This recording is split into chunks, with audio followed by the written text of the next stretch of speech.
Um belo dia, nós estávamos, eu acho que no clube de Marimbás, eu acho, sentado.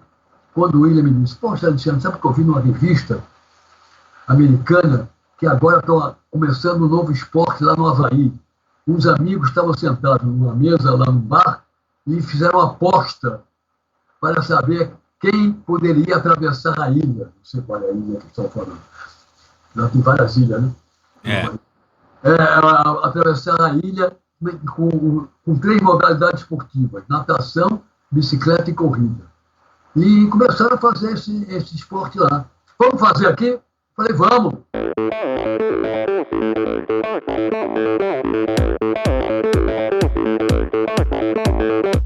Olá, pessoal. Sou o Michel Bogli e este é o Endorfina Podcast. Aqui você ouve minhas conversas com triatletas, ciclistas, corredores e nadadores. Pessoas interessantes que são, acima de tudo, movidas à endorfina.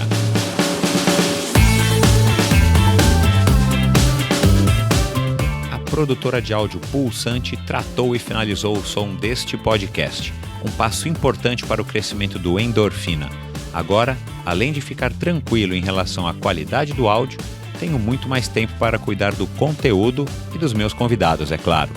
Se você não está satisfeito com o som do seu podcast, do seu vídeo, ou se precisa de uma bela trilha sonora ou locução, acesse produtorapulsante.com ou procure pela Produtora Pulsante no Facebook. Produtora de áudio Pulsante, para quem gosta de ser ouvido. Olá, pessoal! Bem-vindos a mais um episódio do Endorfina. Este episódio é um oferecimento da LAF Corretora de Seguros, a pioneira em seguros de bicicletas no Brasil. O crescimento do triatlon, do ciclismo e do uso da bicicleta de uma maneira geral é algo sensacional, principalmente para quem pedala há mais de 30 anos como eu. Ver a proliferação das ciclovias e das ciclofaixas pelas grandes cidades, o compartilhamento das bikes e cada vez mais pessoas pedalando ou treinando é algo que lá atrás a gente não podia nem sonhar em algum dia ver aqui no Brasil. A presença das grandes marcas mundiais de bike e a multiplicação da abertura de bike shops é um sinal super positivo. Com isso, vem um efeito colateral indesejado, o roubo das bicicletas. E, infelizmente, não é uma exclusividade dos grandes centros. O lado bom é que gente como o meu amigo ciclista e amigo Leléo, com larga experiência no ramo dos seguros, resolveu criar a cobertura para roubo de bicicletas. A LAF Corretora de Seguros foi a pioneira no Brasil para esse tipo de cobertura e apoia o Endorfina. Contratando um seguro com a LAF, só para vocês terem uma ideia quais são as coberturas. Roubo durante a pedalada, inclusive quando pedalada pelos seus dependentes. Roubo ou furto qualificado dentro da sua casa. Roubo ou furto qualificado durante o transporte. Danos a bicicletas durante o transporte. E uma coisa muito legal, pessoal, pouca gente pensa, mas dependendo aí do tombo que você leva, infelizmente acontece, como eu digo e já disse isso aqui, só tem 2 tipos de ciclistas ou de triatletas, o que já caiu e o que vai cair. Então a LAF tem o reparo a danos ou substituição de peças decorrentes de acidente ou tombo. Então, pessoal, isso é uma coisa interessante, claro, dependendo do valor da tua bicicleta e dependendo do estrago que você faz, mas é uma coisa aí adicional e você já tem a sua bicicleta coberta por um seguro e se acontecer um acidente e você tiver um prejuízo muito grande com a bike, dependendo dos valores, você consegue ter isso coberto também pelo seguro. Eu não preciso nem dizer que eu recomendo a contratação de um seguro para a sua bicicleta, principalmente se a sua bike custa o mesmo ou mais do que um mês do seu salário. Né, pessoal? As bikes hoje estão cada vez mais caras e as pessoas estão cada vez se equipando com produtos mais legais e a tecnologia e tudo mais. Então as bikes, pelo menos aqui no Brasil, elas chegam com preços bem altos, acaba sendo um investimento, acaba sendo um patrimônio que você faz no seu equipamento. Então vale a pena considerar aí a opção de fazer uma cotação com a LAF e os ouvintes do Endorfina têm uma condição especial na cotação do seguro da sua bicicleta com a LAF. Basta mencionar a palavra endorfina na sua solicitação de cotação que você automaticamente ganha um desconto de 5%. Faça sua cotação hoje mesmo através do site lafseguros.com.br. Eu vou soletrar LAF Seguros, tudo junto, .com.br. Mas atenção, essa promoção é válida por tempo limitado. Agora, vamos falar aí do episódio dessa semana. Já perceberam, né? O último episódio, o episódio número 23, foi com o Ivan Urbano na semana passada. A repercussão foi muito legal, vocês têm participado e mandado bastante mensagens, principalmente inbox no meu Instagram, EndorfinaBR. Então continuem, obrigado aí por todo mundo que tem sugerido algumas sugestões. Foi curioso, essa semana eu recebi 2 ou 3 nomes de futuros convidados, sugestões para que eu converse. 1 ou 2 deles eu já tenho agendado, um deles já está gravado, então vocês estão... Eu acho que eu estou aí seguindo o caminho certo, procurando as pessoas que vocês têm interesse em ouvir. Então, aguardem, porque agora o Endorfina é semanal, eu vou dar vazão aí para todas as entrevistas que eu já tenho gravadas e para todo mundo que já está aqui na lista para agendar uma gravação. Então, obrigado, continue interagindo através do Endorfina BR, seja no Twitter, seja no Instagram ou mesmo no Facebook. E vamos lá.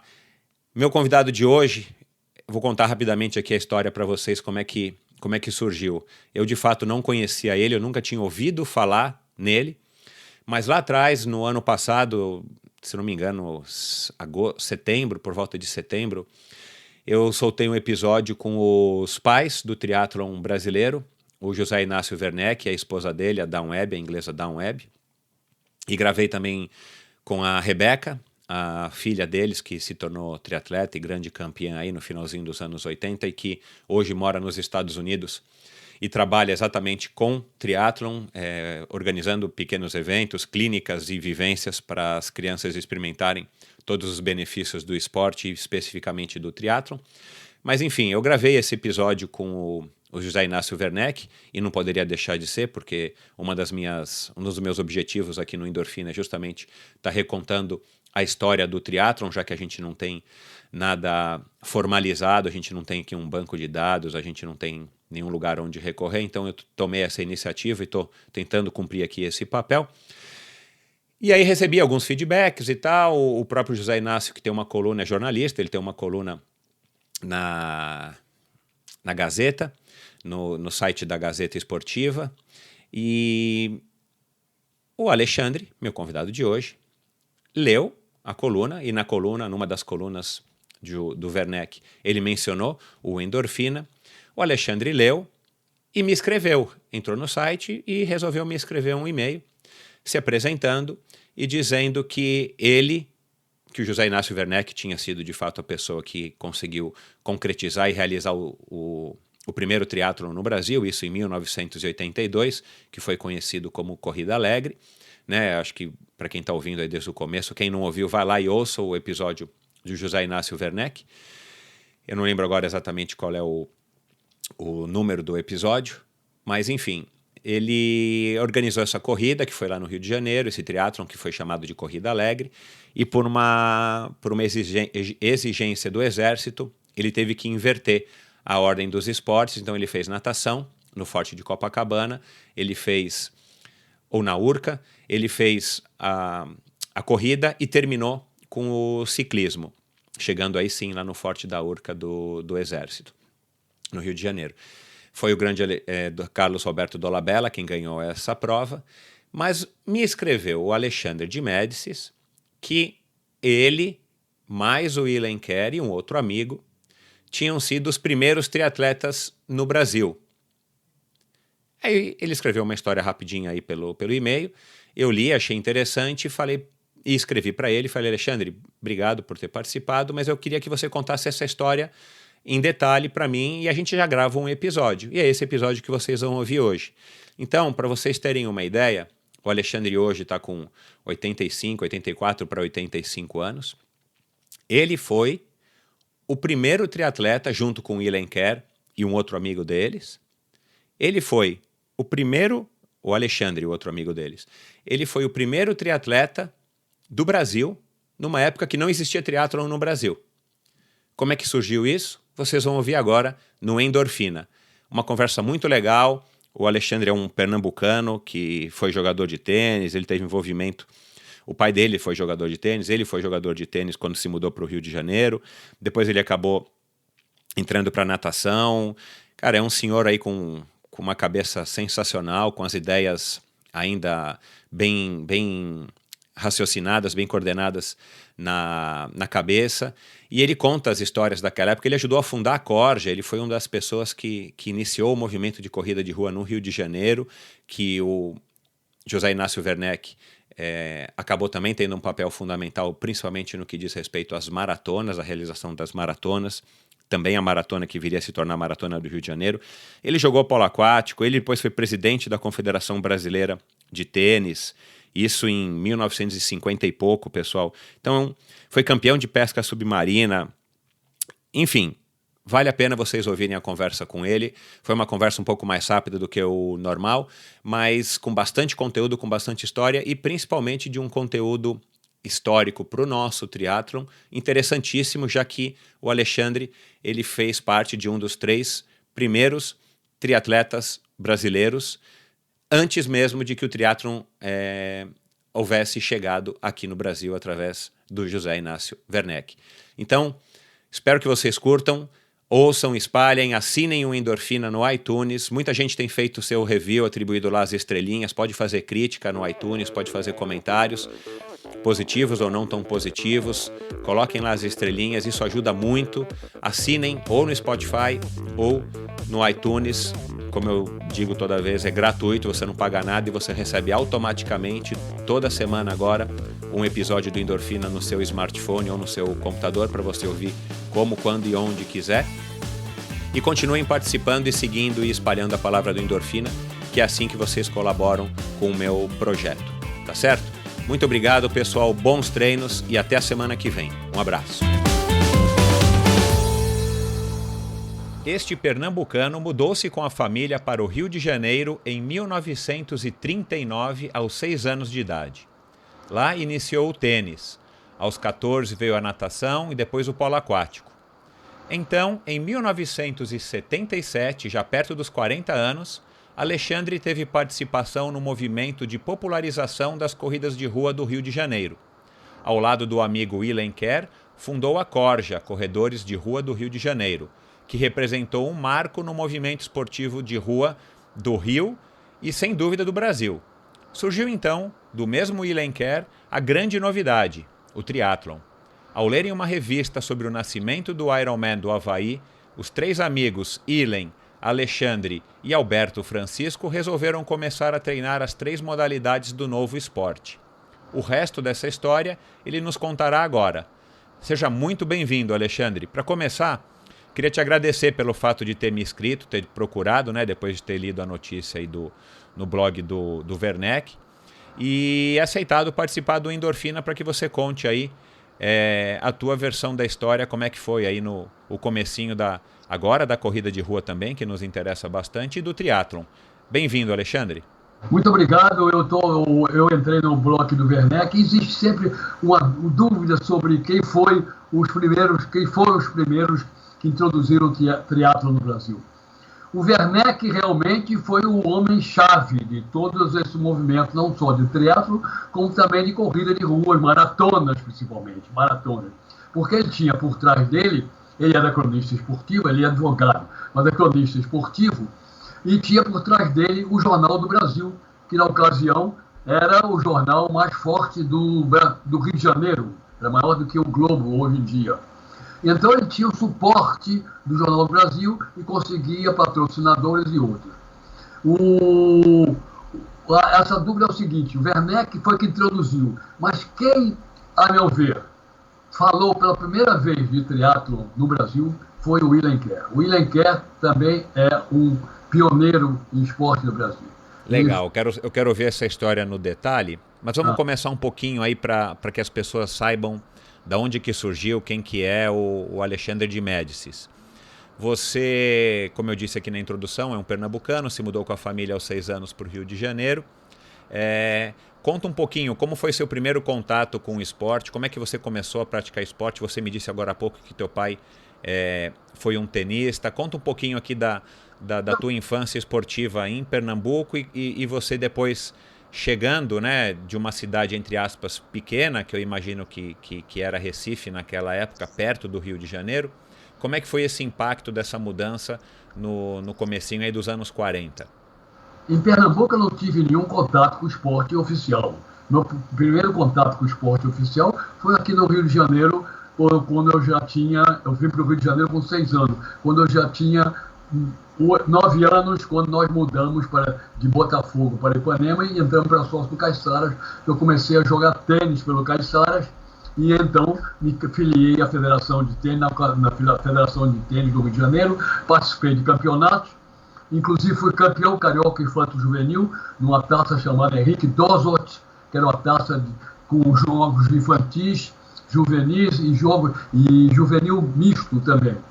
E foi interessante, foi que quando eu estava jogando a final, que foi contra o Tijuca Tênis Clube, na quadra do Fluminense, nessa mesmo dia estava fazendo uma demonstração de tênis lá, o Jack Kramer. Jack Kramer, se você não conhece, foi um dos maiores tenistas do mundo. Tem a raquete Jack Kramer, tem tudo Jack Kramer.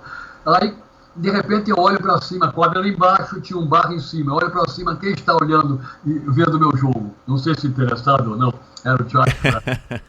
Eu tenho esse orgulho de dizer que o Jack Kramer já assistiu jogando tênis. Bom, mas você disse que teu pai tinha sido tenista, né? Era tenista. Você se inspirou no teu pai para jogar tênis ou como é que surgiu isso? O papai foi tenista, eu evidentemente que ele começou, quando nós mudamos para ele jogar tênis, quando ele estudou engenharia no Rio de Janeiro. E jogava tênis pelo Flamengo quando era estudante, mas todo verão ele ia para Pernambuco. E lá ele construiu uma quadra de tênis na casa do Lula Cardoso Aires, que foi um grande pintor pernambucano, era filho do tio João Cardoso Aires, que na época era chamado o Rei do Açúcar, construiu uma quadra de tênis e jogava tênis lá também. E no Esporte Clube Recife. O Esporte Clube Recife foi... Eu tive dois tios presidentes do Esporte Clube Recife. Bom, quer dizer, a minha origem esportiva vem da hereditariedade do meu pai, que sempre foi esportista a vida inteira. Foi diretor do Country Club, foi diretor do Caiçaras, foi vice-presidente da Federação de Tênis do Rio de Janeiro, do Brasil, que naquela época era afiliada à CBD, não era independente, não era a Confederação Brasileira de Tênis, era a CBD, Confederação Brasileira de Esportes, e tinha um setor de tênis. Não, ele foi esportista a vida inteira, foi a duas Olimpíadas, assistiu 2 Olimpíadas, ela escreveu um livro sobre uma das Olimpíadas que ele foi, e sempre foi esportista. Quer dizer, a hereditariedade dele. Bom, do tênis... Então, só um minutinho, Alexandre. E como é que foi essa chegada no Rio de Janeiro e esse contato com o tênis? Assim, aí surgiu a vontade pela inspiração do teu pai? Viemos para o Rio de Janeiro, quando nós mudamos para Ipanema, como eu disse, que entramos para Salto Caiçaras, que era praticamente em frente da minha casa, na Lagoa. Ah, certo. E eu ia todo dia para lá, e papai me botou para aprender tênis, para tomar aula de tênis com o professor lá, e ele jogava, todo mundo jogava, e eu comecei a minha vida de tenista ali. Certo. Em 1947, nós nos mudamos para o Rio de Janeiro Country Club. Aí eu comecei a ter aula de tênis com o José Agüero, era um chileno que foi um grande professor de tênis no Brasil, pai de um tenista que vocês talvez não se lembrem de nome, chamado Pepito Agüero. Pepito Agüero era chileno, mas com nacionalidade brasileira. Hoje em dia ele mora na Guatemala, talvez o mais rico da Guatemala. Pepito jogou até a Copa Davis pelo Brasil. Que interessante. Foi campeão americano universitário, que é um dos campeonatos mais importantes dos Estados Unidos. Pepito Agüero, o filho do Agüero. Aí eu comecei a tomar aula de tênis e ao mesmo tempo comecei a nadar na piscina do country. A piscina do country é uma piscina de 20 metros, ainda é hoje de 20 metros. E tinha um professor lá, que foi um grande atleta, foi um campeão sul-americano de 400 metros com barreira, não sei o que lá, professor Carlos Américo dos Reis, famoso, qualquer um conhece Carlos Américo dos Reis aqui no Rio de Janeiro. Isso nos anos 30, sei lá, que ele foi campeão sul-americano, brasileiro, e era professor de atletismo da Escola Naval no Rio de Janeiro. Eu comecei a nadar e ele era professor de natação do campo. E ele começou então a me orientar na natação, me dar uns treininhos e tal. Um belo dia fizeram uma competição na interna e eu fiz um tempo de 100 metros muito bom na ocasião, eu tinha 14 anos, 13 para 14 anos. Aí o professor Reis O professor Carlos Reis me disse, não, você não pode ficar, vamos levar você para o Botafogo. Aí me levou para o Botafogo, que era no Morisco, ou ainda é hoje em dia no Morisco. O técnico era Alencar de Carvalho também, um famosíssimo técnico de natação do Rio de Janeiro, do Brasil, Alencar de Carvalho, que era catedrático não sei qual era a matéria, na Escola de Educação Física do Brasil. Certo. E comecei a nadar com ele lá, comecei a treinar logo com ele. E naquela época o treino não era uma maluquice, porque ele andava distâncias enormes, quase que não tinha tiro nem nada. Eu cheguei a treinar 12 mil metros, 12 mil por dia, de manhã e de tarde. Um dos meus convidados aqui do ano passado foi Fernando Nabuco, e ele foi nadador também, foi para a Olimpíada de Roma. Ele contou exatamente isso, que os treinos eram completamente diferentes do que a gente conhece hoje, ou do que viriam a se tornar os treinos competitivos, né? Era mais longões do que tiros propriamente ditos, né?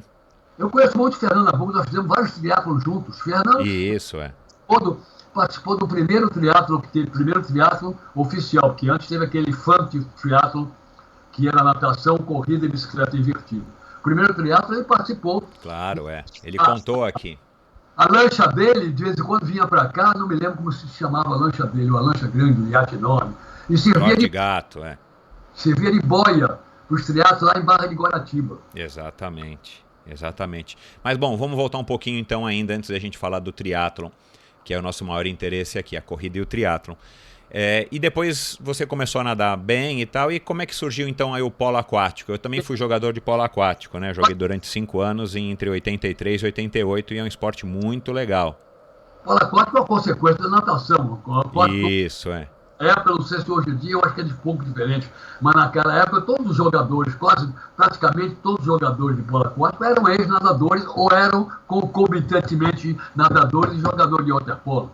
Tinham o Ademar Grijó, o João Gonçalves, que você menciona aqui. Isso. Márcio Kelly, irmão do Silvio Kelly, meu grande amigo, meu advogado, que foi inclusive conosco para a Alemanha, meu advogado, foi que fez o inventário da minha falecida mulher. Meu grande amigo morreu ano passado. Silvio Kelly dos Santos. Todos foram ex-nadadores e passaram a jogar polo aquático. Eu passei a jogar polo aquático Botafogo porque era uma piscina só, treinava-se natação, e tinha um treino de waterpolo, e ficava lá, acabava entrando na água e brincando com a bola. Então você já tinha um condicionamento físico exemplar, né? Porque o treino de polo aquático não é fácil. Depois de um treino de natação de 10, 12 mil quilômetros, 12 mil metros... E o grande campeão de polo aquático do Rio de Janeiro foi o Fluminense, que tinha um time excepcional. Inclusive, quando veio o Aladar Zabor, da Hungria, o Aladar Zabor foi campeão olímpico de polo aquático pela Hungria. Era um cavalo, grande, forte, era um cavalo. Ele saiu da Hungria, acho que meio fugido, porque naquela época a Hungria ainda era comunista, foi para a Itália. E da Itália ele veio para o Brasil. O Brasil ele foi para o Fluminense. E jogava lá no Fluminense, era impossível ganhar. Com o Zabo no time era impossível ganhar dele. Um belo dia, ele num treino lá, ele deu uma porretada no Álvaro, como é? Esqueci agora o nome do Álvaro. No Álvaro, quebrou os dentes do Álvaro, tudo, e ficou um ambiente muito ruim do Fluminense. Ele saiu do Fluminense e foi para Botafogo. Aí nós começamos a treinar com o Zabo. Eu, muito vivo, sempre treinei no time dele. Nunca treinei contra ele. Mas nessa época, o Zabo ele era só jogador? Ou ele também atuava como um treinador? Ou ele passava os ensinamentos dele por ele vir, né, da Hungria e da Itália? Não, ele era só jogador. Ele talvez desse algumas dicas e tal. Certo. Para o Brasil começou a se chutar por cima, porque antes chutava-se de lado. O chute era de lado, depois passou a chutar por cima. Que interessante, não sabia disso. Isso foi depois da Olimpíada de Roma, sei lá, que o Zé Roberto Adoc Lobo, que era o técnico da seleção waterpolo, trouxe essa novidade. Aí todo mundo começou a chutar por cima, porque chutava-se de lado. A gente chamava Maria Antiga, brincava, que era Maria Antiga. O Zabos, quando chegou aqui, já chutava tudo por cima. E aí ele chutava por cima e todos vocês chutavam pelo lado? Não, quando ele chegou aqui já estava começando. Entendi. chutes, mas ele foi o que melhorou tudo. Ele era um cavalo de Essa época da bola de couro, né? A bola de couro, que tinha o problema quando ela ficava um pouquinho mais velha, o couro não grudava na mão. Hoje em dia a bola é uma bola de borracha. E praticamente gruda na mão. Exatamente, tem bastante tecnologia envolvida. Que legal. Ô, Alexandre, e fala um pouquinho aqui da tua carreira aí no tênis. Você também foi cartola do tênis, é vice-presidente da Confederação Brasileira? Eu em tênis talvez tenha sido mais cartola do que em natação e polo aquático. Ah, tá certo. Não fui nada com a natação e polo aquático, mas quando eu fui não tive nenhum cargo de cartolice, cartoleira. No tênis eu fui diretor de tênis do Rio de Janeiro Country Club, depois fui vice-presidente da Confederação Brasileira de Tênis. Na época era o Gabriel Figueiredo que era o presidente e eu era o vice-presidente. E como jogador? Jogador eu jogava muito pouco. Eu era mais dedicado na natação e polo aquático. Depois continuei jogando tênis a vida inteira. Certo. Mas não participava dos campeonatos mais vagabundos e tal, mas participava. Entendi. Aí, na Confederação Brasileira de Tênis, depois eu fui vice-presidente e em 1953, no Pan-Americano em São Paulo, eu fui juiz de cadeira. Aliás, em 1953, o campeão de tênis do Pan-Americano, de simples e dupla, foi o Ronald Barnes, também que ninguém conhece, que foi um dos talvez o maior tenista, maior possibilidade de grande tenista no Brasil, Ronald Barnes. Esse foi campeão brasileiro, com esse nome ele era brasileiro. Brasileiro do Country Club, foi campeão de simples e dupla, do Ronald. Depois ele foi para os Estados Unidos, o Ronald tinha horror a tênis. Não gostava de tênis. Participou de todo o circuito de campeonato. Chegou a semifinal do US Open. Não foi a final. Uau! Não foi a final porque tomou um porre na véspera. Ah, não acredito. Ele perdeu de um jogador que ele nunca tinha perdido. Ei, caramba. O Ronald, no Pan-Americano, o Ronald foi campeão de simples e dupla. Muito bem. Continuei nessa badalação do tênis. Depois começou o movimento de corrida. Então, como é que surge aí o teu... Fala também um pouquinho sobre o William Carey, como é que você conheceu o William e aí conta essa história da corrida aí. O pessoal já estava começando a correr nas ruas, na praia, a corrida na praia de Ipanema, não na areia, na calçada na praia de Ipanema. E eu também comecei a correr um pouquinho lá, mas corria 4, 5 quilômetros no máximo. Um belo dia, eu vejo nos jornais que o William Carey, que eu conhecia porque eu fui pescador submarino, fui campeão brasileiro de pesca submarino também. Uau! E o William Carey foi pescador e tinha uma coluna de pesca no Jornal Brasil, acho, no Jornal Esporte, não sei o quê. Ele era jornalista também. Jornalista. Eu também fui jornalista, eu tinha uma coluna de tênis no Jornal do Esporte. Eu tive que legal. Uma coluna de tênis chamada LET, L-E-T. LET porque todo mundo, quando a bola bate, você sabe que a bola bate na rede e cai no chão, todo mundo diz que é net, não é Isso. net, é LET. É LET, é. Como tem o nome da coluna de LET. Não sabia. Conheci o William, mas não tinha intimidade com ele então. Então fui lá, a corrida era 12 quilômetros, do Hotel Nacional ao Forte do Leme, lá no fim da praia de Copacabana. Eu falei, vou entrar nessa corrida. Aí fui lá e sapato conga. Camisa do Flamengo. Eu sempre fui torcedor do Flamengo, não quero nem que saiba, porque o pessoal, sou emérito do Botafogo. Sábado mesmo eu fui votar na eleição do Botafogo como emérito, que eu sou, tenho direito. Mas sempre fui torcedor do Flamengo. Aí fui lá e corri 12 quilômetros. Até quando cheguei no meio de Copacabana, eu pensei que fosse morrer. De conga. De conga e camisa do Flamengo, aquela camisa grossa, de não é amarela, acho que era até lã, que é aquela porcaria, um calor danado. Isso em pleno verão, foi no final do ano. Correram 70 e poucos corredores. Aliás, das coisas que eu escrevi a você, eu mencionei isso. 70 e poucos corredores. E aí começou. Aí, a partir dessa corrida, começou o movimento de corrida. Aí eu me juntei com ele e comecei a treinar com ele todos os dias de manhã. Nós saímos às 6 horas da manhã lá do Leme, eu, Alberto Francisco, ele e o Diniz. Diniz era um bem veterano, era talvez uns 10 ou 12 anos mais velho que nós.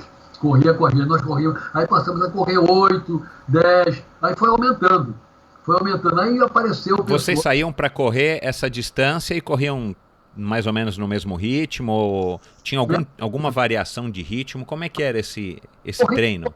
No mesmo ritmo, conversando, inclusive. Sei. Bom, nós corríamos no mesmo ritmo. E aí veio outro pessoal que se juntou a nós. Esse outro pessoal, nós formamos um grupo chamado Expresso das 6, ficou famosíssimo aqui no Rio de Janeiro, que a gente fazia os treinos aos sábados e mesmo durante a semana, a gente fazia uns treinos malucos, a gente saía, por exemplo, do Leme, não sei se você tem certa noção da geografia do Rio. Sim, tenho sim. Nós saímos do Leme, íamos na Praia Vermelha, depois íamos até o Jardim Zoológico. Uau! E voltávamos, sendo que muitas vezes a gente não voltava pela Cinelândia, pelo centro da cidade, não. Subia Santa Teresa e descia do outro lado, em Laranjeira. Quando chegava em Laranjeira, em vez de vir pela Farante, tinha um maluco que dizia assim, vamos pelo Mundo Velho. Mundo Velho é uma subida que tem ali em Laranjeiras, que vai sair na Rua Bambina, lá em Botafogo. E a gente corria. Fazia os treinos malucos durante a semana, por exemplo. Eu morava na Marquês de São Vicente, na Gávea. Eu saía da Gávea, encontrava com o pessoal correndo, encontrava com o pessoal que vinha correndo do clube na Lagoa, pegávamos a praia, Niemeyer, chegava no fim da Niemeyer, atravessava a passarela, vinha costeando o Gávea Golf, subia a Rocinha naquele tempo, você podia subir a Rocinha. Que era bem menor do que hoje, claro, né? Subia a Rocinha correndo, descia do outro lado, eu ficava na minha casa, aí o pessoal continuava até o Clube Naval. Bacana. Quantas pessoas mais ou menos era esse grupo do Expresso das 6? A gente teve muita gente. Chegou a ter talvez uns 15 pessoas juntos. Um dos corredores do Expresso das 6, famosíssimo, o Tim Lopes. Sabe? Claro, jornalista, coitado, falecido. Famosíssimo nosso, corria conosco, era do Expresso das 6. Aliás, eu fui o primeiro sujeito, talvez no Brasil, que soube da morte dele. Foi um terror. O Tim Lopes, eu trabalhava lá em Irajá e parava o carro numa loja de ferragens, tinha um terreno baldio ao lado. Quando eu saí, parei o carro num dia, quando estou passando pela loja, eu disse, doutor Alexandre, vem cá, o senhor está sabendo o negócio do jornalista da Globo? Me deu um estalo, eu falei, meu jornalista, mataram ele lá na favela, não sei onde, que eu nem me lembro o nome da favela, alemão. Aí me deu um estalo, só pode ser o Tim, que o Tim fazia reportagens mais malucas, vestido ia pra rua, ficava maluco. Aí corri pro escritório, telefonei para minha família toda trabalha na Globo. Minha mulher foi uma grande falecida, coitada. Foi o maior diretor de arte da novela na Globo. Minha filha agora está fazendo a mesma coisa que ela. Eu tenho a sobrinha, Maria de Médici, que é diretora-geral da Globo. A minha filha, nessa época, trabalhava na Globo no setor de documentação, do SEDOC.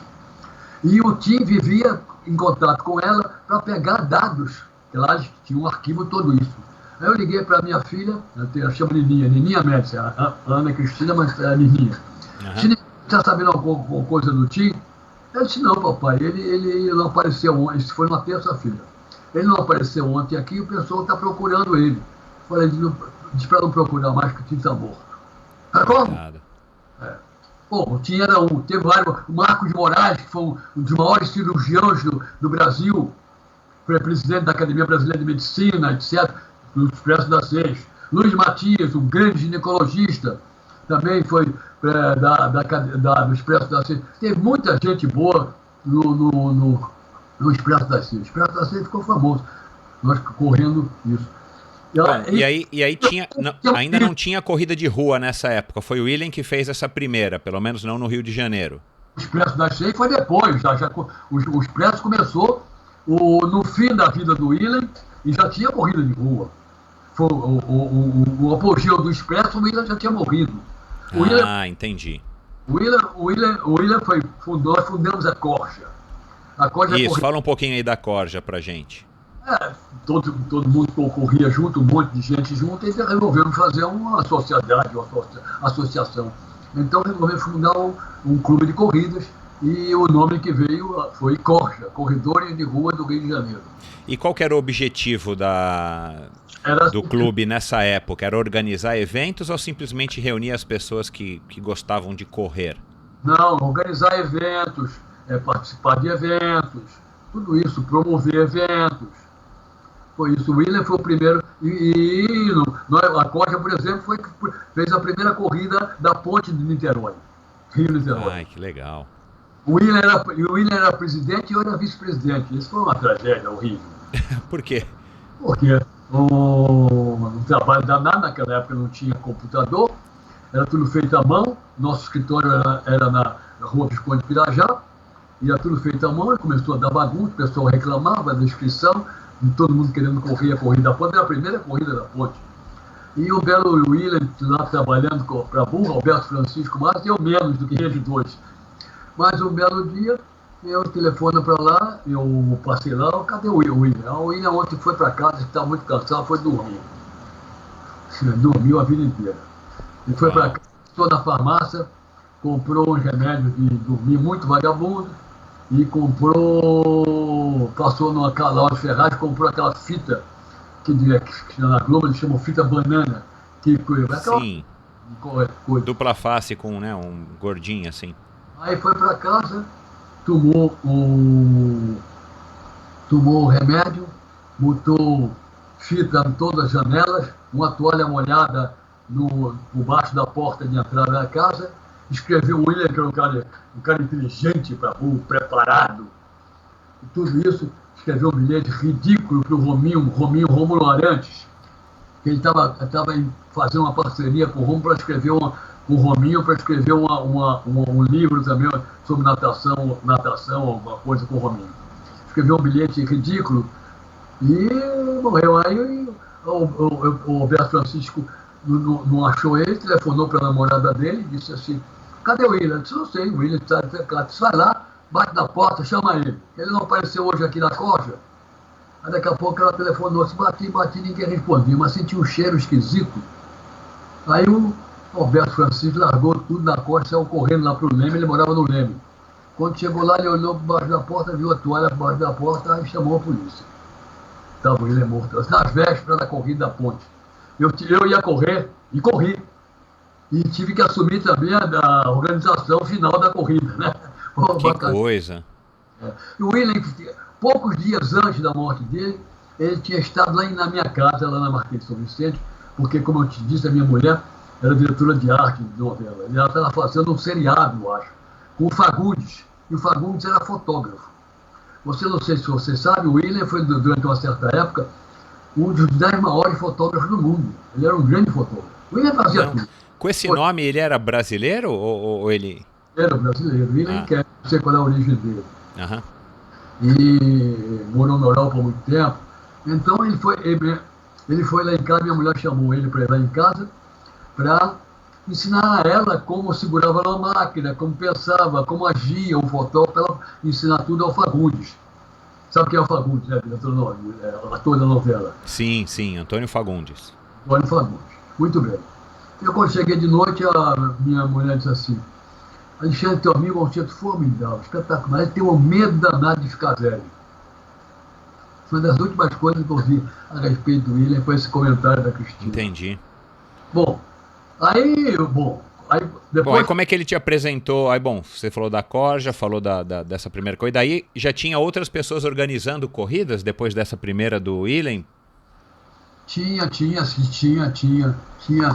gente organizando corridas, já poucas tinha, mas tinha. Tinha gente organizando, a Corja tomou a frente do negócio, mas tinha gente organizando corridas, sim. Então, agora você escreveu aí num dos e-mails que a gente trocou e eu até citei isso aí na introdução, que isso foi um marco na participação dos esportes de rua no Rio de Janeiro e provavelmente no Brasil, né? Porque nessa época eu imagino que o Rio de Janeiro era o epicentro do Brasil. Até então, tinha nada, né? Você não tinha tido conhecimento aí no Rio de Janeiro de corridas de rua ou existiam, mas era só para atletas, entre aspas, as pessoas federadas ou que competiam não profissionalmente, mas que competiam de uma maneira mais séria? Como é que era essa história? Como é que foi? Que teve com a participação do pessoal que brincava na praia, corria na praia, foi esta dos 12 quilômetros do Hotel Nacional Leme. Foi a primeira no Brasil.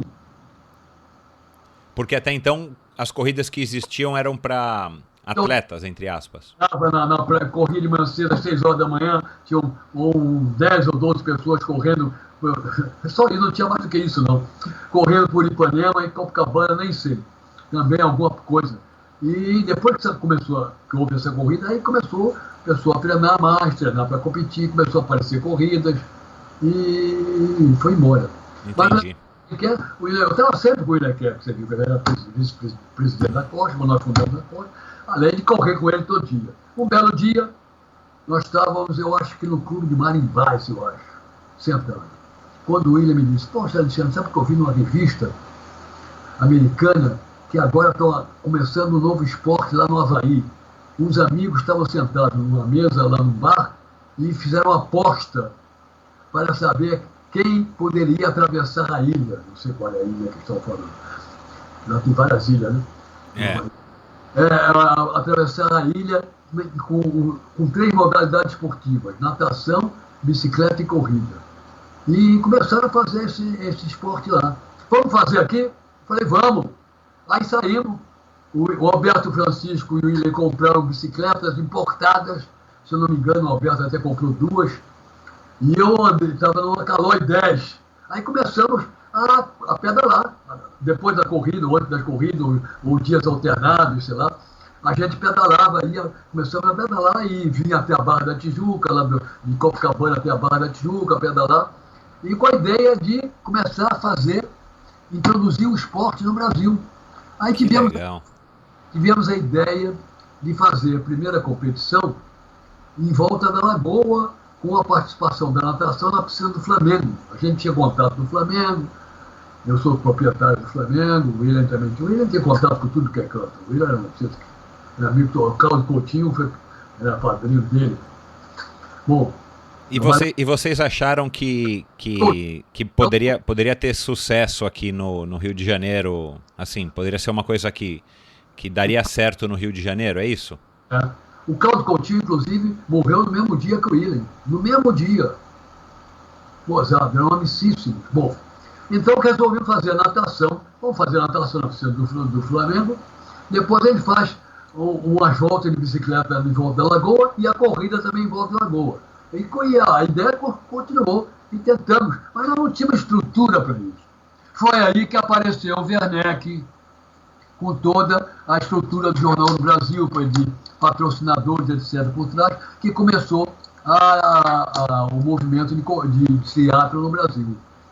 Aí começou, primeiro, ele tinha por trás uma estrutura grande, né? Principalmente de imprensa. E aí, primeiro, o Werneck era já conhecido há muito tempo, inclusive a irmã dele era casada com um colega meu de turma. Bom, então, o primeiro teatro que o Werneck bolou foi lá na Bahia, lá dentro da Baía da Guanabara, lá na Urca. A gente saía nadando do Forte São João, ia até a Praia da Urca. Da Praia da Urca, então, calçava o sapato e saia correndo até o Museu de Arte Moderna, lá no aterro do Flamengo. E lá pegava a bicicleta e dava uma volta. Não tinha premiação, não tinha colocação, não tinha nada. Era uma brincadeira. Isso, por isso que acabou se chamando Corrida Alegre, não foi isso? Fun Triathlon. Aí fizemos o primeiro. Até Maria Lenk, saiu nos jornais, tudo isso, que a Maria Lenk participou. Ela fez a natação. Eu não sei se ela fez a corrida total. A corrida era grande, né, do Cassino da Urca, onde era a Praia da Urca, até o Museu de Arte Moderna. Só para lembrar aqui os ouvintes, né, Alexandre? Esse foi o nosso, entre aspas, primeiro triatlo, embora a ordem foi invertida, mas as pessoas podiam escolher o que elas queriam participar e também as 3 modalidades, mas você podia escolher só uma, só 2, não é isso? Exatamente. Brincadeira. Era uma brincadeira. Então vocês começaram a treinar sem saber que haveria uma competição quando vocês três pensaram que poderiam organizar ou que poderia haver um triatlon. Vocês não tinham, né, embora contatos, vocês não tinham meios de financiar a empreitada em todos os sentidos. Concomitantemente a isso, surgiu o Werneck, vindo da viagem aos Estados Unidos, com a ideia de organizar um triatlon no Brasil. Foi mais ou menos isso. Nós estávamos em contato, nós tínhamos contato com o Werneck. Quando esse Fun Triathlon foi cogitado, nós estávamos a par, nós demos palpite e tudo isso. Legal. Então vocês provavelmente foram as 3 primeiras pessoas que treinaram triatlon no Brasil, né? Foi. Logo depois, não sei quanto tempo depois, 1900, eu estava até com a camisa ali, eu até peguei a camisa, está no meu armário lá. Eu completei o primeiro triatlon.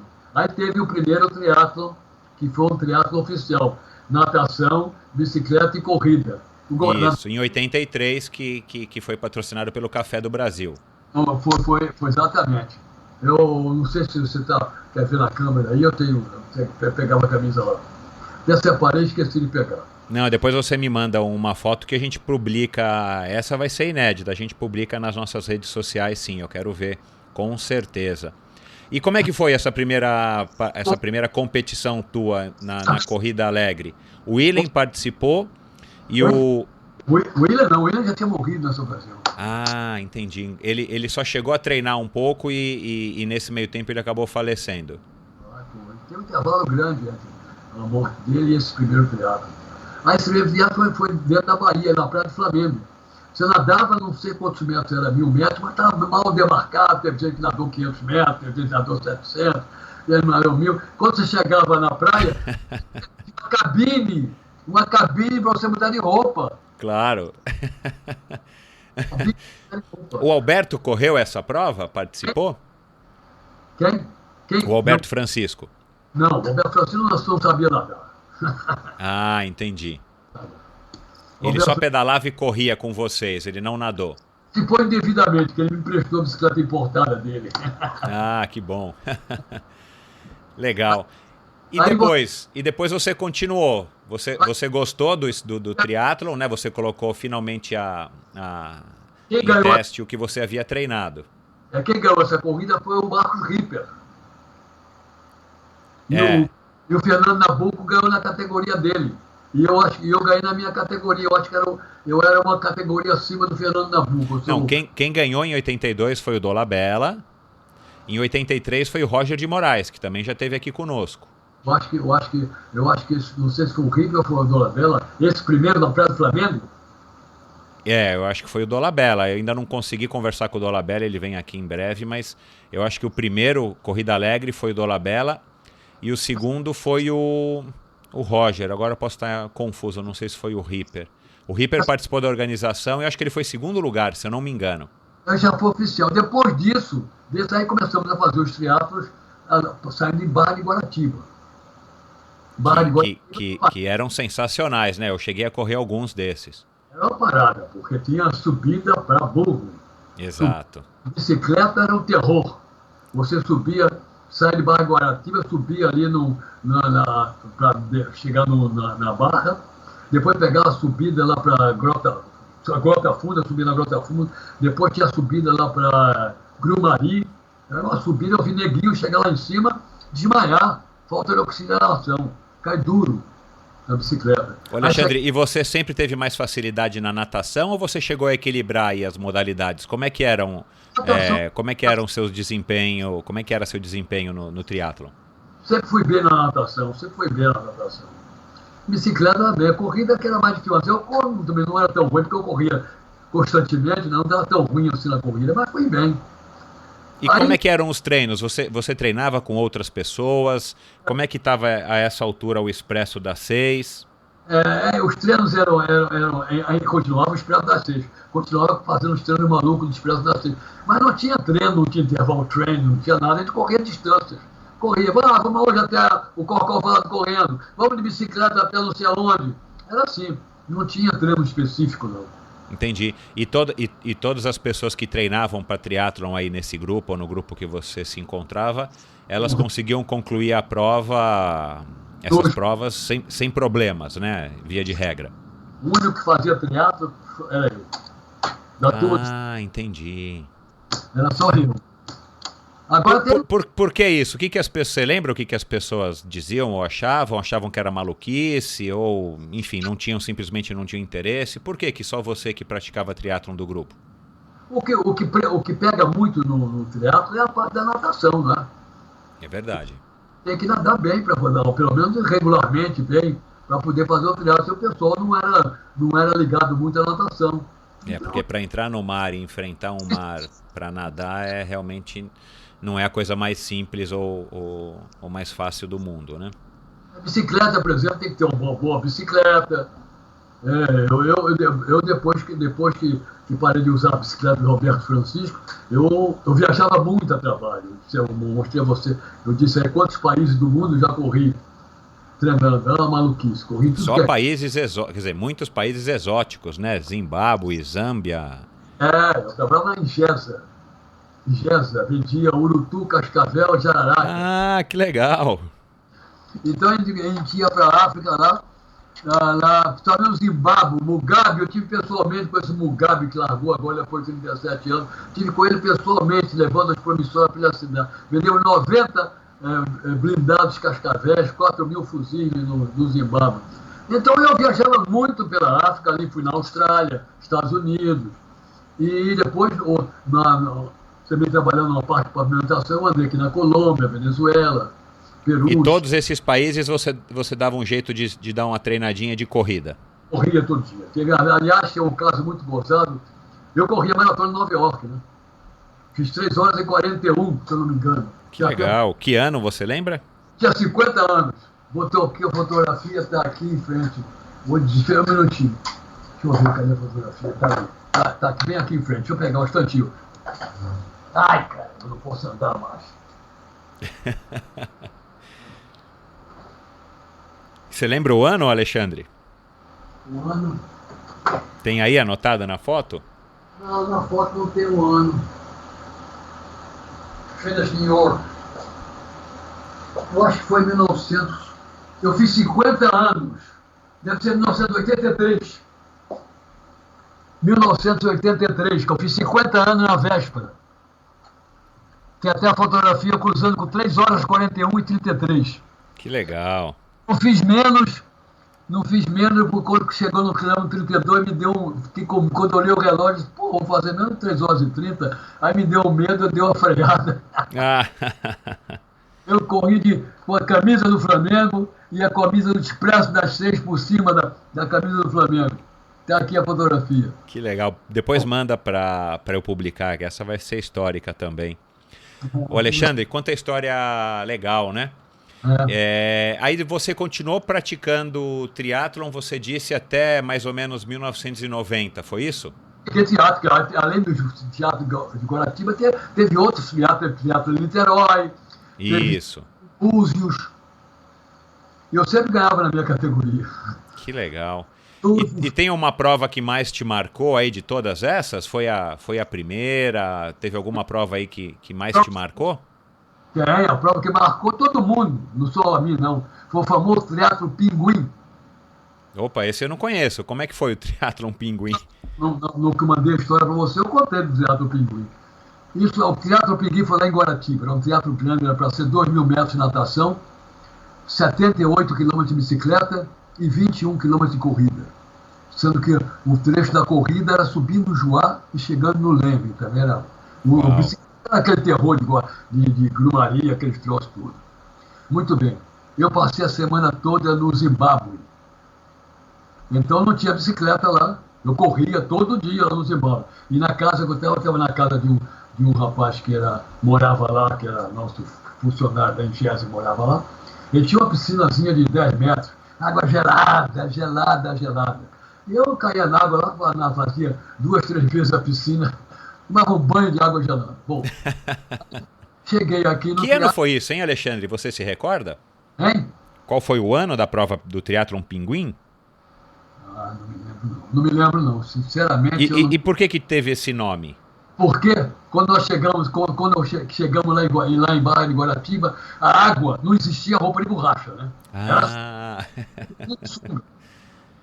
Era porque a água era congelante. Mulheres, a água estava a 13 graus. Uau. Sabe o que é água a 13 graus?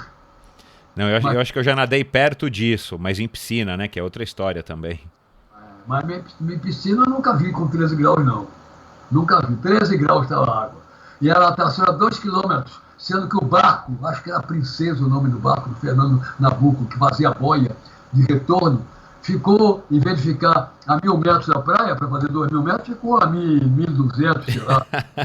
Era mais ou menos uns 3 mil metros. Não chegou, 2.000 metros não chegou a 3.000 não, mas uns 2.500 chegou. Meu Deus do céu. Terror. Teve gente que foi pro CTI. Uau, muito frio. A gente que congelou, quantidade de gente que congelou, foi um terror. Não sei se você se lembra de nome, uma das pioneiras, e o marido dela, meu amigo, mora aqui juntinho de mim. Ontem mesmo eu falei com ele no telefone, Edgar Kniren e a Lourdes Kniren, foram pioneiros do triatlo de corrida. Eles correram desde a primeira corrida também. Não, esse eu não conheço, não. Edgar e Lourdes Kniren? Edgar e Lourdes Kniren. Eles são pioneiros. A Lourdes congelou, voltaram lá para dentro do barco. Quando ela entrou dentro do barco, já tinha um quase morto lá deitado no fundo do barco. Um terror, teve gente que foi pro CTI. E aí ficou conhecido como Triatlon Pinguim. Muito bem. Aí quando cheguei lá na praia, quem ganhou esse triatlo foi o Djan Madruga. Eu e o Djan ficamos correndo na praia e o resto do pessoal começou a cair na água para se esquentar dentro d'água. Nós ficamos correndo e saímos direto na saída. Não molhamos o corpo antes. Entendi. Quando eu cheguei na praia, aquela fotografia que eu mandei para você, é daqui do Teatro Pinguim, eu chegando na praia, bonitão. Que legal, vou postar. Aquela corrida, o Werneck veio correndo para cima de mim. O Werneck era o organizador do teatro. Alexandre, o que você está sentindo? Eu não entendi. Eu sabia que o negócio era um terror, mas não sabia como é que tinha sido tal terror. Ele falou, tudo bem, daí continuei correndo para pegar a bicicleta.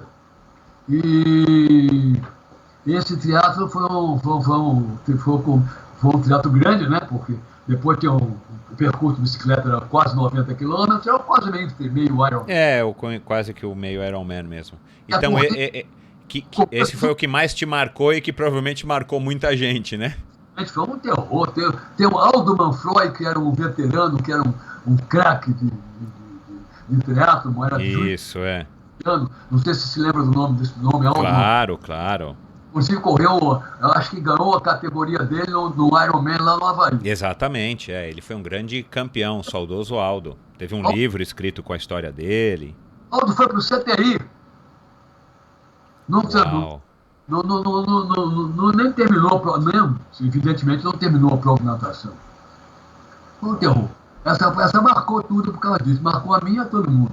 Depois na premiação, teve a premiação, então deram um pinguim para o que chegou e ficou chamado o famoso Triatlon Pinguim. Que legal, essa é a primeira vez que eu ouço, que bacana saber dessa história. Vamos ver se a gente acha mais fotos dessa prova.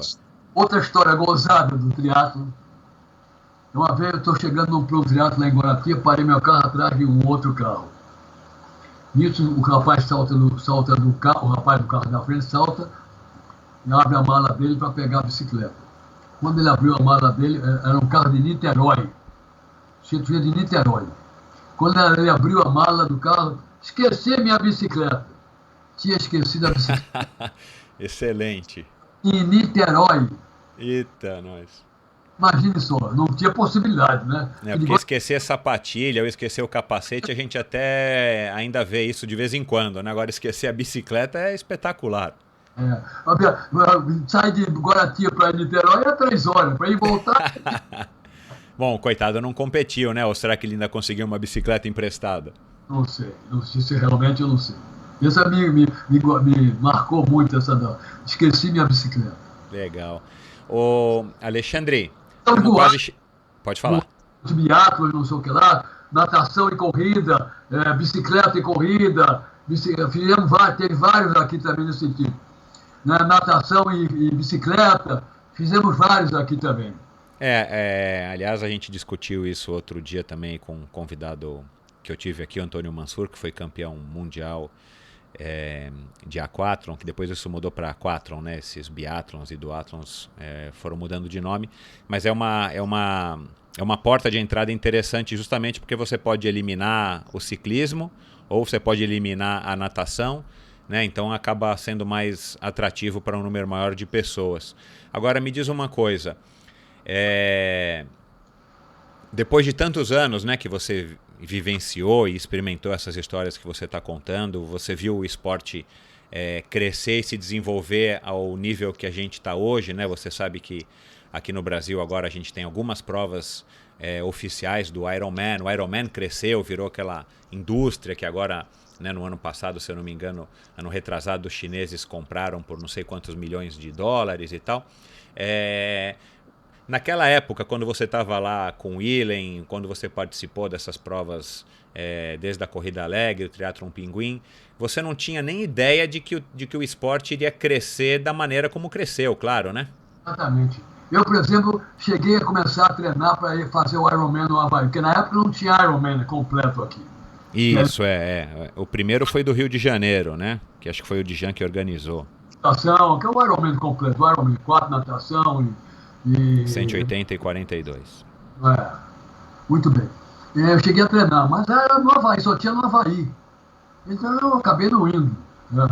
Eu trabalhava muito também, então acabei não indo. Por isso que eu não fiz o Ironman. Eu não fazia todos os triatlons menores e os meios Ironmans. E você acompanha o triatlon hoje em dia, né? Você estava contando que você nada com a Fernanda Keller, com a própria Miriam Gaglianoni, enfim, Miriam Xavier. Você acompanha o triatlon de alguma maneira hoje, Alexandre? Foi muito, não. Já fui até, há uns anos atrás, me chamaram lá na federação, me homenagearam, me deram um troféu, sei lá, mas eu não tenho acompanhado muito, não. Porque os triatlons realmente são sempre domingo de manhã, lá no fim do recreio. É complicado, né? E eu, em geral, o fim de semana eu vou para Petrópolis, não tenho acompanhado muito. A Fernanda Keller e a Miriam treinam conosco lá. Legal. Por isso que eu estou sempre em contato com ela. Eu já conheci a Miriam e a Fernanda há muito tempo, né? A Miriam é pioneira também. Pioneira, eu quero conversar com ela aqui sim também. Me diz uma coisa, você aí desde do comecinho aí praticamente da tua vida, desde quando você se mudou aí para o Rio de Janeiro, você está em contato constante com o esporte e hoje você continua aí nadando aí diariamente, como você contou, com mais de 80 anos já vividos. 84, parabéns, Alexandre. Como é que você vê a evolução, como é que você vê o nosso esporte? Aí no Rio de Janeiro a gente teve as Olimpíadas, como é que você analisa, isso é uma pergunta que eu gosto de fazer para todos os convidados antes de encerrar aqui a nossa conversa, como é que você analisa, como é que você vê a evolução do esporte brasileiro? O que eu acho é o seguinte, antigamente, como eu disse, os dirigentes das federações, das pseudo-confederações, naquela época não eram confederações, eram ramos da Confederação Brasileira de Esporte, eram tudo gente que gostava de esporte, que praticava esporte, gente de categoria. Como te disse, meu pai no tênis, por exemplo, era o Paulo Silva Costa, Álvaro Osório, que foi um grande jogador de tênis, papai Rodrigo de Andrade Médici, eram os homens. Hoje em dia, os dirigentes esportivos todos querem se aproveitar do esporte para tirar alguma vantagem. Isso é o que eu acho. Nós vemos agora mesmo na natação, o Coaraci, que estava 40 anos lá, eu sempre me dei bem com ele. Não quero falar muito porque eu me dei bem com ele. Mas estava não sei quantos anos lá na coisa, também pegaram ele levando dinheiro, e ele viajava toda semana para campeonato mundial, não sei onde, campeonato de natação lá no coisa. Aí é o Coaraci, tudo isso. O nosso amigo do Comitê Olímpico também é outro, que eu saiba, ele não tinha nada. Hoje em dia tem uma casa no Jardim Pernambuco, o Jardim Pernambuco é o bairro mais granfino que tem no Rio de Janeiro, ali no Leblon. perto do canal do Leblon, lá no fim do Leblon. Tem uma casa enorme, o senhor Nusman, né? Uma Isso. casa enorme. Então você acha que o que falta é a opinião, é o poder de se expressar dos atletas? Você acha que isso é que faltou, que falta para o nosso esporte? E falta dinheiro, evidentemente, que o Brasil é um país que cada dia está mais falido. E falta dinheiro e falta pessoas de nível que tenham um gabarito para poder conseguir dinheiro. Porque um sujeito que está 30 anos, 40 anos numa confederação, vai no lugar para conseguir dinheiro, evidentemente que os dirigentes dessa entidade já vão olhar com outros olhos, né? Claro. Então, é isso que eu acho que falta. Atleta tem muito atleta, cada vez aumenta mais no esporte, corrida, gente para burro. As corridas, cada vez tem mais gente correndo. Triatlo também, gente para burro, fazendo triatlo aqui no Rio de Janeiro. E o que eu acho que falta é dirigentes. Um melhor direcionamento para guiar aí os rumos do nosso esporte. Tá certo. E para terminar, Alexandre, você disse que está com 84 e nada diariamente. Qual que é teu segredo para se manter motivado e saudável? Para dizer a verdade, eu saio de casa sem vontade nenhuma de nadar, mas eu me esforço sempre para nadar. Hoje, por exemplo, praticamente não consegui andar. Cheguei na borda da piscina, fizemos um aquecimento, o aquecimento geral faz 600, 800 metros, às vezes mais. Depois veio o que chama-se a série. Certo, foi 4 de 150, com intervalo de 20 segundos entre um e outro. 4 de 100, também com intervalo de 20 segundos entre um e outro. 4 de 75 e 6 de 25. Eu não fiz os 6 de 25, mas fiz os 4 de 150, 4 de 100 e 4 de 75. Tá ótimo. Mas vamos lá, você disse que acordou hoje sem vontade de nadar. E o que te motiva a estar continuando e a estar indo nadar? Qual que é o que te move? Você disse que está com artrose, é isso? Terrível. Eu vou operar em janeiro. Nas pernas, em uma das pernas? Você me vir andando, você vai chorar de pena de mim. Coitado. E teve um diagnóstico para isso, genético? Tem a ver com a idade, tem a ver com a corrida? Foi de repente. Eu quando completei 83 anos, em outubro do ano passado, de repente eu comecei a cair com esse negócio da artrose. Aí eu estava fugindo de médico, estava fugindo de médico, eu dizia assim, eu vou ao médico, ele vai querer me operar, eu vou ficar 4, 5 meses sem poder fazer exercício. Aí acabei, não aguentava mais, comecei a ter dores, e hoje, por exemplo, eu tenho dor dentro d'água. Doeu muito meu quadril dentro d'água. Entendi. Eu faço tudo isso, sabe por quê? Porque eu sou viciado em esporte. Porque você acabou de dizer, eu fugi do médico porque eu não queria ele vai me operar e eu não quero ficar 3, 4, 5 meses sem fazer exercício. Né? Então isso é vício? É vício, eu sou viciado em esporte. A televisão aqui em casa só pega os canais. E os teus filhos se tornaram atletas ou esportistas? Praticam? Como é que é a relação deles com o esporte? A minha filha faz esporte, corre, mas nunca praticou oficialmente. O meu filho não faz nada. Trabalha que nem uma besta. Entendi. Eu tinha um neto que jogava bem tênis e fazia esporte. Tanto que ele faleceu, foi atropelado lá perto de casa, ele ficou 10 dias de coma, faleceu com 17 anos. Que tristeza. Antes do falecimento dele, nós corremos uma corrida, eu acho que foi de 10 quilômetros, e na chegada ele deu um tiro e chegou na minha frente. Aí disse, se eu não ganhasse você ia me chatear o resto da vida. Que lembrança bacana. Que bacana. A vida dele demorou mais 15, 20 dias. Esse era a meta, era esportista. Neto não, filho. Legal. Bom, Alexandre, foi um prazer, eu acho que a nossa conversa aqui foi memorável de fato, muitas histórias legais e bom ter tido esse contato com você para você contar aí como é que foi, segundo a sua ótica, o começo aí das corridas de rua e do triatlon no Brasil, né? É bom ter gente ainda com essa memória e com esse pique que você tem aí para estar relembrando toda essa história. Não foi segundo a minha ótica, não. É a história verdadeira mesmo. Claro, sem dúvida. E, aliás, eu acabei não conversando isso com você, né, Alexandre? Mas assim, eu não sou jornalista, eu sou só um entusiasta, fui triatleta profissional, sou esportista até hoje e tal. Mas o meu objetivo com esse projeto não é que eu reconte a história do triatlon e dos outros esportes, da corrida, da natação, do ciclismo. Eu não tenho esse intuito. Muito humildemente, eu quero que os meus convidados contem as suas versões e as suas histórias para que aos poucos a gente vai tendo uma noção maior, esse mosaico que eu gosto de chamar, de relatos e fotos de como é que foi esse começo do esporte até chegar nos dias de hoje, que também já eu vou estar entrevistando pessoas que são os atuais campeões, as atuais pessoas que constituem e que fazem esse esporte estar vivo até hoje. Essa história do início do triatlo, eu não quero tirar o mérito do Werneck. O Werneck foi um homem que realmente implantou a coisa no Brasil, conseguiu fazer e foi para frente.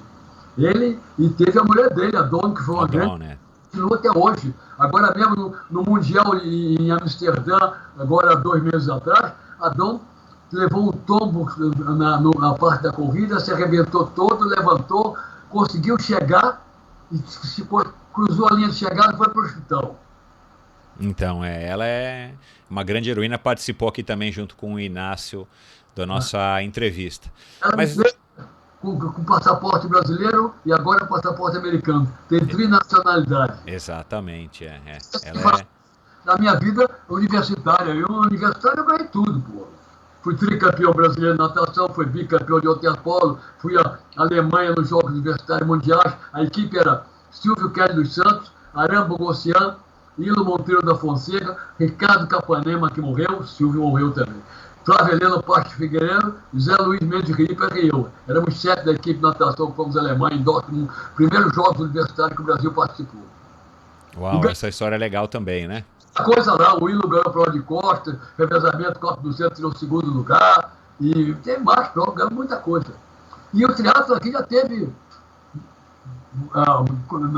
o Master Natação já teve um Mundial aqui.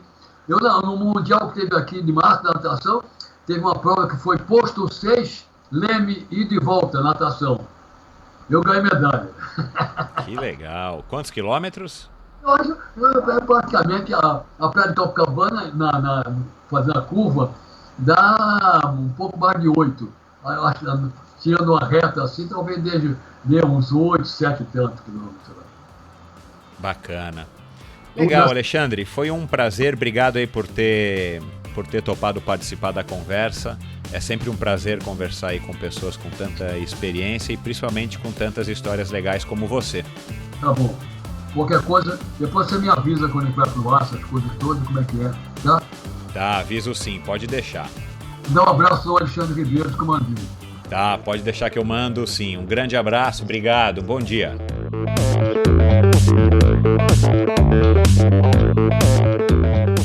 Este episódio foi um oferecimento da LAF Corretora de Seguros, a pioneira em seguros de bicicleta no Brasil. E você, ouvinte do Endorfina, tem uma condição especial na cotação do seguro da sua bicicleta com a LAF. Basta mencionar a palavra endorfina na sua solicitação de cotação que você automaticamente ganha um desconto de 5%. Solicite sua cotação hoje mesmo. Essa promoção é válida por tempo limitado. lafseguros.com.br LAF Seguros, tudo junto.com.br. Obrigado por ouvir mais esse episódio do Endorfina. Vá no endorfinabr.com e acesse o post da conversa de hoje para conhecer um pouco mais sobre o meu convidado. Lá você ainda encontra todos os episódios do Endorfina e uma galeria de fotos da história do triatlon brasileiro. Se você curtiu, colabore assinando o Endorfina na iTunes Store ou Spotify e compartilhando com seus amigos. Lembre-se de enviar suas sugestões, críticas e comentários através do perfil EndorfinaBR no Instagram ou através do Endorfina com Michel Bogli no Facebook. Um abraço e até a semana que vem.